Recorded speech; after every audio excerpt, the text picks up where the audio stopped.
Despite speculation over the last 24 hours, Donald Trump's running mate is now set in stone. The presumptive GOP nominee has chosen Indiana Governor Mike Pence. Trump tweeted the official announcement will be made tomorrow morning at 11 a.m. Eastern. There's that tweet. Rick Davis is a CBSN political contributor and former campaign manager for John McCain. And Leslie Sanchez is also a CBSN political contributor and Republican strategist. Welcome to you both. This was the worst kept secret, right? So, I mean, we've only been talking about it for a few days. Leslie, let's start with you. What does Mike Pence bring to this ticket?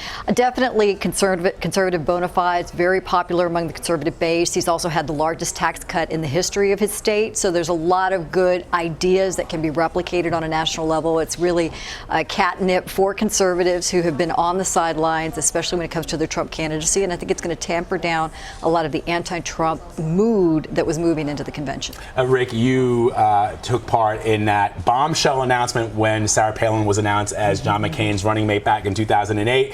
That was not expected, blew everybody's mind. Is this a little bit anticlimactic? Yeah, I think they had a few hiccups when it related to this announcement. Stories I was getting last night from Trump World was that he was furious. You know, really? Got ahead of the That was one of the explanations as to why last night he was saying, I haven't made up my mind, even though the Pence call had already been made. So I think you're seeing sort of the sausage being made in public, which is never a pretty thing. Well, what did he think was going to happen when we were all staked out outside the governor's mansion a couple days ago? There. Yeah, he canceled I think he his sort trip of to New York. bought into this idea that until he actually makes the announcement, nobody's supposed to confirm it. And I think because of a couple things that happened yesterday, the fact that finally the convention lineup of speakers was released and Pence wasn't on it, was a dead giveaway that for some reason everybody else, Gingrich and the other candidates, were on it for vice president, but Pence wasn't. Began a lot of speculation, and then basically out of the Cleveland Trump operation, there were various levels of confirmation, and that wasn't Donald's idea of a good time. And I think he's starting to see that, as the campaign expands and there are more people and more hands in the pot, it's going to start having these kinds of effects. Leslie, does this ticket draw more than what Mr. Trump has been able to draw from up to this point? In other words, he has gathered the most votes of any Republican candidate in recent years. But I wonder if this is a more inclusive ticket, or if some people are going to say, I'm not really feeling this. And I don't mean conservatives, social conservatives. I mean people who are on the edge between choosing over Hillary Clinton and Donald Trump. It's a counterweight to balance a lot of unpredictability that you have in the Trump campaign. But no, I don't think it does much for diversity. It doesn't do much for swing voters, doesn't do much for anything beyond that. It's the reddest state in the Midwest. It's a southern ticket. You can see where the strategy is. Although Barack Obama won it in 2008, Indiana.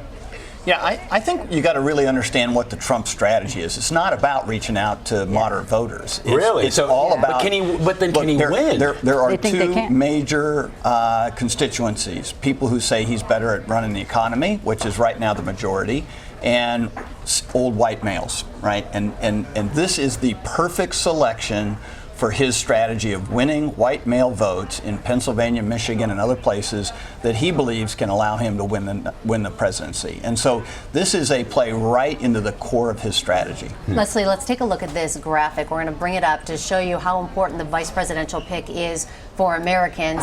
39% said it is important. And then the others, here we go, 30% is a lot, 31% no effect. So what do you make of that? I mean, does it really play into? It really doesn't. There's two different things going on here, though. One, the bottom of the ticket, nobody's going to punch down. That's not really where you're going to look at it. With the exception of something like Sarah Palin, what she did do was energize the Republican base, and it was a magnificent, cash machine with that respect. But in this sense, I don't think it's going to have that kind of long-term impact. But can he get the evangelical support without somebody like Mike Pence? Oh, he has it. I mean, look, the guy swept the Bible Belt in the primaries. He beat a lot of evangelical candidates like Cruz, who thought he owned that space, and consistently, state by state, Trump beat him with evangelical voters. So I don't think he was after evangelical voters. Again, I think it's a Midwestern strategy, right? It's a strategy based on core white voters who are the majority within the Republican Party right now. Trump is ahead of Hillary Clinton with white male voters almost nationwide.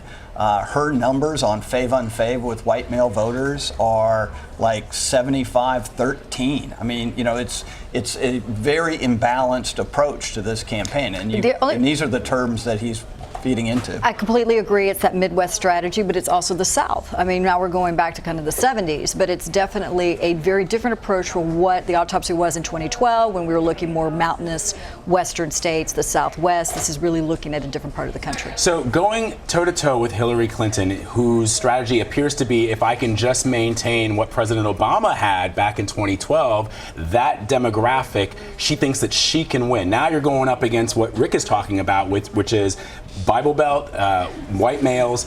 So how does it all play out? There's so many fissures in the Democratic coalition. She does not automatically, it's not a default of Democratic support. She's not a default of ethnic minority millennials. She's not a default candidate because she's so flawed for all those reasons we talk about. So that does create an opportunity. And we did see, and we have heard, you have some former military, for example, that are ethnic minorities who like the leadership style of Donald Trump. So you're seeing a lot of cross-pollination both ways. I think she'll pick up some Republican women's support, but I think there's a lot like that Rick's talking about that will look for the first time in a long time at the Republican ticket. Rick, when it comes to terrorism in wake of Nice, France, our latest CBS News poll shows that Americans are split down the middle, and who would be better, Hillary Clinton or Donald Trump, to deal with terrorism? They both have such different views on fighting ISIS. So how does one gain an edge? Well, it's interesting because Hillary had the edge going into this campaign. I mean, she's got the experience, the resume, the views honed over time in Congress and in the White House. And so the fact that this is even a competitive side of the campaign where foreign policy, national security is even balanced between the two of them is a shock to Team Hillary, right? They didn't expect this. So I think you'll see her starting to roll out more and more national security people who are saying, I don't trust Donald Trump's judgment. I'm for Hillary Clinton. I mean, she has a lot of senior ranking officers retired who will probably come out for her, a lot of former national security advisors. So I think she'll try to pad up that because it's pretty obvious that the repeated terrorist attacks around the world interrupting the flow of this campaign and reminding everybody we live in an unsafe world is going to inure ultimately, I think, to her benefit. I think a part of that might be even using Republicans' own words. If you remember early in the primary, you had 90-plus national security advisors signing a letter saying that they didn't really have a lot of faith in Donald Trump's decision-making, especially when it came to national security. And Pence himself said that the Muslim ban was unconstitutional and not in the spirit of America. It's kind of paraphrasing what he said. But so there's going to be fissures even within the Republican side. And it'll be interesting to play out because we have new polling out today that shows Hillary Clinton with leads in several crucial swing states. She's up ahead in Colorado, Florida, North Carolina, and Virginia. This is coming off a pretty bad week for her campaign, a pretty bad couple of weeks for her campaign. Horrendously bad week. She's had a continuously flawed message strategy and certainly campaign apparatus. I think she's got all the money, she's had all the toys, she's had all the consultants. Same thing she had in 2008, but again, she remains a flawed candidate. I do think the map is changing, though, and I think that was a set of states that I think traditionally are seen as swing states. But states that are traditionally Democratic, like Pennsylvania, Michigan, and Ohio, at least in the last few presidential campaigns, are looking like they might be tacking Republicans. So I don't think we can look at the map as in Barack Obama's last two elections and say, oh, well, this is the map we got to pay attention to. Interesting. All right. Yeah. A lot to look Very forward excited. to. I got to give a shout out to our producers in the control room. I am not witty enough. I should have tweeted out "You're hired." They had a banner there that said "You're hired," Mike Pence, and I tweeted out "Done deal." You're witty. I'm so lame. I'm so lame. Leslie and Rick, thank you so much. Thank you.